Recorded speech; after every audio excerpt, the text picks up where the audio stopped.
भटक्या विमुक्तांच्या न्यायासाठी मंगरुळपीरमधून रणसिंग. भटक्या विमुक्त जाती जमातीची स्वतंत्र जातीनिहाय जनगणना व थर्ड शेड्यूलसाठी देशव्यापी आंदोलनाचा इशारा. नमस्कार, मी भाग्यश्री. महाराष्ट्र न्यूज 24 लाईव्हमध्ये आपले स्वागत करते. शतकानुशतके उपेक्षा, भटकंती आणि अन्यायाच्या जखमा सोसणाऱ्या भटक्या विमुक्त जाती जमातीच्या न्याय हक्कासाठी मंगरुळपीर येथून एक निर्णायक एल्गार पुकारण्यात आला. दिनांक 25 मे 2026 रोजी शासकीय विश्रामगृह मंगरुळपीर येथे प्राध्यापक अनिल भाऊ राठोड आणि राजू अवताडे यांच्या पुढाकारातून वाशिम जिल्ह्यातील SC ST तसेच भटक्या विमुक्त जाती जमातीच्या प्रमुख नेते व कार्यकर्त्यांची महत्त्वपूर्ण बैठक उत्साहात संपन्न झाली. ही बैठक केवळ संघटनात्मक नव्हती तर इतिहासाच्या वेदना मांडणारी, सामाजिक न्यायाच्या लढ्याला दिशा देणारी आणि वंचितांच्या अस्तित्वासाठी झगडणारी ठरली. सभागृहात उपस्थित कार्यकर्त्यांच्या डोळ्यात संघर्षाची जिद्द होती तर शब्दात असंतोषाचा ज्वालामुखी धगधगत होता. बैठकीमध्ये 3 प्रमुख मागण्यांवर सखोल चर्चा करण्यात आली. भटक्या विमुक्त जाती जमातीची स्वतंत्र जातीनिहाय जनगणना करण्यात यावी. ग्रामपंचायत ते लोकसभेपर्यंत SC ST व OBC प्रमाणे राजकीय आरक्षण मिळावे. तसेच या समाजासाठी स्वतंत्र थर्ड शेड्यूल तयार करून ST प्रवर्गासारख्या सवलती लागू करण्यात याव्या.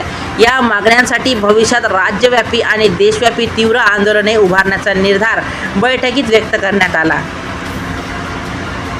यावेळी बोलताना प्राध्यापक अनिल भाऊ राठोड आणि राजू अवताडे यांनी भटक्या विमुक्त समाजाच्या ऐतिहासिक वेदनांना शब्द दिले. त्यांनी सांगितले की 1947 पूर्वी या जमाती गावकुसाबाहेर जंगलात आणि पालांमध्ये जीवन जगत होत्या. परकीय आक्रमणाच्या काळात आपल्या प्राणांची आहुती देत या जमातींनी देशरक्षणासाठी प्रथम लढा दिला. मात्र स्वातंत्र्याच्या 77 वर्षांनंतरही त्यांच्या वाट्याला न्याय आलेलाच नाही.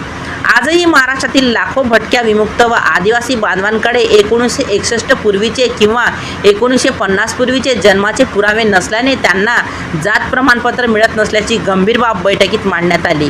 जात प्रमाणपत्र नसल्यामुळे शासनाच्या विविध योजना, शैक्षणिक सवलती, रोजगार संधी आणि सामाजिक न्यायाच्या हक्कापासून हे समाज घटक वंचित राहत असल्याची खंत व्यक्त करण्यात आली.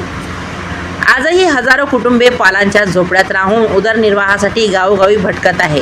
आर्थिक दुर्बलतेमुळे त्यांच्या मुलांचे शिक्षण अर्धवट राहते.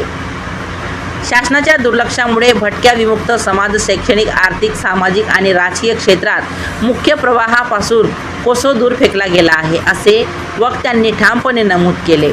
बैठकीत केंद्र सरकारकडे विशेष मागणी करण्यात आली. भटक्या विमुक्त जाती जमातीला OBC प्रवर्गातून वेगळे करून त्यांच्यासाठी स्वतंत्र थर्ड शेड्यूल लागू करण्यात यावे. डॉक्टर बाबासाहेब आंबेडकर यांना अपेक्षित असलेला सामाजिक न्याय या वंचित समाजापर्यंत पोहोचविण्यासाठी केंद्र सरकारने ठोस निर्णय घ्यावा, अशी मागणी यावेळी करण्यात आली. यावेळी आंदोलनाचा इशाराही देण्यात आला. भटक्या विमुक्त समाजाला न्याय मिळाला नाही तर देशातील प्रत्येक राज्यात आणि जिल्ह्यात तीव्र आंदोलने उभारली जातील, असा निर्धार बैठकीत व्यक्त करण्यात आला. संभाव्य आंदोलनाच्या नियोजनासाठी 7 जून 2026 नंतर देशभरातील प्रमुख नेते व संघटनांशी संपर्क साधून चर्चा करण्यात येणार असल्याची माहिती आयोजकांनी दिली. सभेला देविदास राठोड, कैलास राठोड, दशरथ राठोड, अनिल चव्हाण, जयकिशन राठोड, बापूराव साबळे, अरविंद राठोड, बाळू चव्हाण, जगदीश भोजने, महादेवराव शिंदे, प्रदीप अवताडे, शेषराव चव्हाण, गजानन चव्हाण, संजय राठोड, डॉक्टर संदीप आळे, संतोष चव्हाण, विष्णू राठोड, मनोहर जाधव आदी प्रमुख पदाधिकारी व कार्यकर्ते उपस्थित होते. विशेष म्हणजे या संभाव्य आंदोलनाला वंचित बहुजन आघाडी, लहुजी शक्ती सेना तसेच विविध SC ST संघटनांचा सक्रिय पाठिंबा राहणार असल्याचे संबंधित नेत्यांनी जाहीर केले. मंगरुळपीर येथील ही बैठक म्हणजे भटक्या विमुक्तांच्या जखमांवर उमटलेला आवाज होता. अन्याय